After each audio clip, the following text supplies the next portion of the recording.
കളമശ്ശേരിയിൽ ഭാര്യയെ കഴുത്തറുത്ത് കൊലപ്പെടുത്താൻ ശ്രമിച്ച ഈ അഷലിനെ റിമാൻഡ് ചെയ്തു. അയാളെ കസ്റ്റഡിയിൽ വാങ്ങി കൂടുതൽ അന്വേഷണം നടത്താൻ പോലീസ് തീരുമാനിച്ചിട്ടുണ്ട്. വിഷ്ണു സുരേഷ് കൊച്ചിയിൽ നിന്ന് ഇപ്പോൾ തത്സമയം ചേരുകയാണ്. Vishnu Suresh, good morning. വിഷ്ണു, കൊല്ലത്തേക്ക് സ്വാഗതം. നമ്മളിപ്പോൾ തങ്കശ്ശേരി ബ്രേക്ക് വാട്ടർ പദ്ധതി അവിടെ ആ പുലിമുട്ടിലൂടെയാണ് ഇങ്ങനെ യാത്ര ചെയ്തുകൊണ്ടിരിക്കുന്നത്. അപ്പോൾ എന്തൊക്കെയാണ് വിഷ്ണു, ഈ നരാധമന്മാരുടെ എണ്ണം നമ്മുടെ നാട്ടിൽ പെരുകുന്നതിന്റെ ഏറ്റവും അവസാന സൂചനയായിട്ട് നമുക്കിതിനെ കാണാൻ കഴിയുമോ? എസ്കെൻ, ഗുഡ് മോർണിംഗ്. നരാധമന്മാരുടെ ക്രൂരകൃത്യങ്ങൾ തുടർക്കഥയാകുന്നു. ഏറ്റവും അതിദാരുണമായ സംഭവമാണ് ഇന്നലെ കൊച്ചി കളമശ്ശേരിയിൽ ഉണ്ടായത്. ഭർത്താവ് ഭാര്യയെ കഴുത്തെറുത്ത് കൊലപ്പെടുത്താൻ ശ്രമിച്ചു. കുടുംബ പ്രശ്നങ്ങളുടെ പേരിലാണ് ഇത്തരം സംഭവങ്ങൾ ഉണ്ടാകുന്നത് എന്നുള്ളതും അതിദാരുണമാണ്. ഇന്നലെ അഷല് നീനുവിന്റെ കഴുത്തിനാണ് വെട്ടിയത്. തുടർന്ന് നീനു നാട്ടുകാരുടെ സഹായത്താൽ ആശുപത്രിയിൽ എത്തിയത് കൊണ്ടാണ് ജീവൻ രക്ഷിക്കാനായത്. നീനു അപകടനില തരണം ചെയ്തിട്ടുണ്ട്. 3 ദിവസം നിരീക്ഷണത്തിലാണ്. അതിനുശേഷം റൂമിലേക്ക് മാറ്റും എന്നാണ് ലഭിക്കുന്ന വിവരം. ഈ പ്രതിയായ അഷലിനെ ഇന്നലെ റിമാൻഡ് ചെയ്തു. ഇയാളെ കൂടുതൽ തെളിവെടുപ്പിന് വേണ്ടി കസ്റ്റഡിയിൽ വാങ്ങാനാണ് പോലീസിന്റെ തീരുമാനം. ഈ സംഭവ സ്ഥലത്ത് ഉൾപ്പെടെ എത്തിച്ച് തെളിവെടുക്കേണ്ടതുണ്ട്. അതോടൊപ്പം ഈ കുടുംബ പ്രശ്നത്തിന് അപ്പുറത്ത് മറ്റെന്തെങ്കിലും വിഷയങ്ങളുണ്ടോ എന്ന് ചോദിച്ചറിയണം. അക്കാര്യങ്ങളെല്ലാം പരിശോധിക്കുന്നതിന് വേണ്ടിയാണ് ഇയാളെ കസ്റ്റഡിയിൽ വാങ്ങുന്നത്. ഇയാൾ നീനുവിന്റെ കഴുത്തിൽ വെട്ടാൻ ഉപയോഗിച്ച കത്തി അത് പോലീസ് കണ്ടെടുത്തിട്ടുണ്ട്. ഈ കേസിൽ ഏറ്റവും നിർണായകമായ ഒരു തെളിവാണ് ആ കത്തി. കൊലപ്പെടുത്തണമെന്ന ഉദ്ദേശത്തോടു കൂടി തന്നെയാണ് അഷൽ ഇത് ചെയ്തത് എന്നാണ് പോലീസിന്റെ വിലയിരുത്തൽ. അതുകൊണ്ട് ഇയാൾ മറ്റേതെങ്കിലും തരത്തിൽ ഇതിനു മുൻപ് ഇത് കൃത്യമായി ഗൂഢാലോചന നടത്തിയാണോ എത്തിയത് എന്നെല്ലാ കാര്യങ്ങളും പരിശോധിച്ചുകൊണ്ടിരിക്കുന്നു. ഇന്നലെ 9:30 നീനു ഹാർഡ്വെയർ ഷോപ്പിലേക്ക് ജോലിക്ക് പോകുന്നതിനിടയിലാണ് സ്കൂട്ടർ തടഞ്ഞു നിർത്തി അഷല് സംസാരിക്കുകയും തുടർന്ന് തർക്കമാവുകയും കയ്യിൽ കരുതിയിരുന്ന കത്തി ഉപയോഗിച്ച് നീനുവിന്റെ കഴുത്തിന് വെട്ടുകയും ചെയ്തത്. നാട്ടുകാർ നീനുവിനെ ആദ്യം കിൻഡർ ആശുപത്രിയിലും പിന്നീട് അവിടെ നിന്ന് അമൃത ആശുപത്രിയിലേക്കും മാറ്റി. അമൃതയിൽ നടത്തിയ ശസ്ത്രക്രിയയിലാണ് നീനുവിന് ജീവൻ തിരിച്ചു കിട്ടിയത്. ഒരു കുട്ടിയുണ്ട്, 7 വയസ്സുകാരനായ കുട്ടിയുമുണ്ട്. ഇവർക്ക് കഴിഞ്ഞ 1 വർഷമായി ഇവർ അകന്ന് താമസിക്കുകയാണ്. അതിന്മേലുള്ള വൈരാഗ്യമാണ് ഇത്തരം ദാരുണ സംഭവങ്ങളിലേക്ക് നയിച്ചത്. എന്തായാലും പോലീസ് അന്വേഷണം ശക്തമായി നടക്കുന്നുണ്ട്. പ്രതിയെ കസ്റ്റഡിയിൽ വാങ്ങാനാണ് നിലവിൽ തീരുമാനിച്ചിരിക്കുന്നത്. എസ്കെ,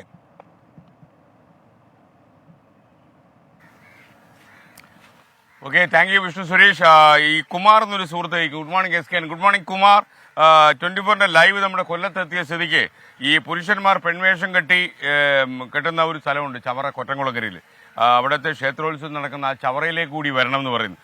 എൻ്റെ സുഹൃത്തെ പ്രസന്നകുമാർ ചവറയാണ് ഇത് ആവശ്യപ്പെട്ടിരിക്കുന്നത്. പ്രസന്നകുമാറെ, ഇന്ന് ചിലപ്പോൾ ചവറയിലേക്ക് നമുക്ക് വരാൻ പറ്റില്ല. കൊറ്റംകുളക്കരയിലെ കാര്യം നമ്മൾ ഒരുപാട് തവണ സംപ്രേഷണം ചെയ്തിട്ടുണ്ട്. വളരെ കൗതുകമുള്ളൊരു ആചാരമാണ് ആ പരിപാടി. അപ്പോൾ നമുക്ക് മറ്റൊരു അവസരത്തിൽ നമുക്ക് ചവറയിലോട്ട് വന്ന് നമുക്കൊരു വിലസം. ഓക്കെ, അപ്പോൾ നമുക്കൊരു കുറച്ച് സ്നേഹിതന്മാരെ പരിചയപ്പെടാം. എന്താ പരിപാടി കൊല്ലത്ത്? ബിസിനസ്, റിയൽ എസ്റ്റേറ്റിന്റെ പരിപാടി. എന്താ പേര്? നൗഫൽ. നിങ്ങൾ രാവിലെ എല്ലാ ദിവസവും തളർന്നിരിക്കുന്ന പോലെ ഇല്ല, ഒരു ആവേശമൊക്കെ പോയോ? കുറച്ചു ദൂരം നടക്കുവോ? രാവിലെ ഇറങ്ങുവോ? എന്താ പേര്? Carlos George. Carlos George. പണ്ടത്തെ ഏതോ ഒരു സിനിമയിലെ വില്ലന്റെ പേരാ. രാജൻ ബി ദേവ് എന്തോ അവതരിപ്പിച്ച അല്ലേ? അപ്പൊ സിനിമ കണ്ടായിരുന്നോ? കണ്ടു. അതിന്റെ അവതാരം അല്ലല്ലോ കാർലോസ്? അല്ലല്ല. അപ്പൊ അങ്ങ് എന്താ ചെയ്യുന്നത് ഇപ്പോ? ഞാൻ സ്വന്തമായിട്ട് ഹോം സ്റ്റേ നടത്തുക. എവിടെയത്? ഇവിടെ തന്നെ നമ്മുടെ D4 തൊട്ടത്. ആൾക്കാരെ കിട്ടുന്നുണ്ട്. ഹോം സ്റ്റേ ഇപ്പൊ എനിക്കൊന്ന് ടൂറിസം ചെറുതായിരുന്നു പച്ച പിടിച്ച് കിടക്കുക. അതെ, കറക്റ്റ് അല്ലേ? അങ്ങനെ അഭിപ്രായം എന്തുവാ? ടൂറിസം ഒക്കെ ഇവിടെ തന്നെയാണ് നടക്കുന്നത്. ഇതിന്റെ പരിസര പ്രദേശം തന്നെ തൊട്ടടുത്ത്. തങ്കശ്ശേരി വിളക്കുമരത്തിന്റെ ചുവട്ടിലിരുന്നാണ് ഇപ്പൊ നമ്മൾ സംസാരിക്കുന്നത് അല്ലേ? പിന്നെ ഓക്കെ, ഞങ്ങള് ഡെയിലി ഒരു 5 കിലോമീറ്ററോളം നടക്കും. എല്ലാവരും കൂടെ ഒരുമിച്ച് കൂടും. പ്രായമായിന്നൊരു തോന്നലില്ല? ഇല്ല. എന്റെ പേര് ഹാരിസ്. അങ്ങനെയൊക്കെ ഒരു തോന്നലുണ്ടെന്ന് തോന്നുന്നില്ല. ഉടനെ ചിരിച്ച്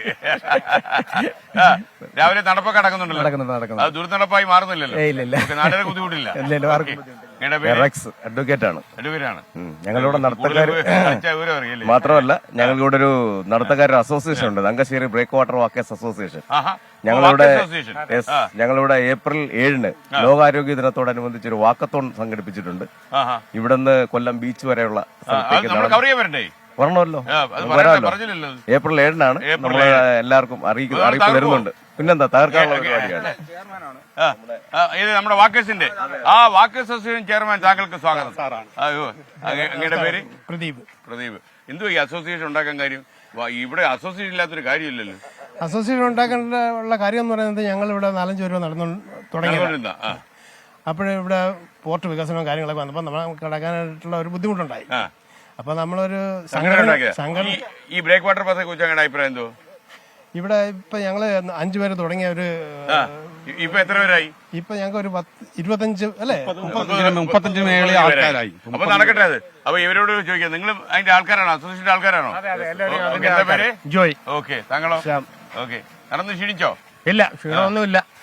ചില വാദം കോച്ചിയ മനുഷ്യരോട്ടിരിക്കുന്നത് കുഴപ്പമൊന്നുമില്ലല്ലോ. ഇല്ല ഇല്ല ഇല്ല, ഒരു കുഴപ്പമില്ല. Okay, thank U. എന്താ പേര്? എൻ്റെ ഒരു മഹേഷ്. മാതൃഭൂമിയിലാണോ? Okay okay. എന്തായാലും താങ്കളുടെ ജോലി ആയിട്ട് തീരുമാനമായിരുന്നു അല്ലേ? പേരെന്ത് പേര്? മഹേഷ്. മഹേഷ് ധൈര്യമായിട്ടിരുന്നു. നമുക്ക് എന്തെങ്കിലും ഉണ്ടെങ്കിൽ നമുക്ക് പണ്ട് പ്രതാപേന്ദ്രൻ പറഞ്ഞില്ലേ, നമുക്ക് ഡൽഹി വരെ പിടിയുണ്ടെന്ന്. നമ്മളെ ശ്രേയംസിയൊക്കെ നമ്മുടെ സുഹൃത്താണ്.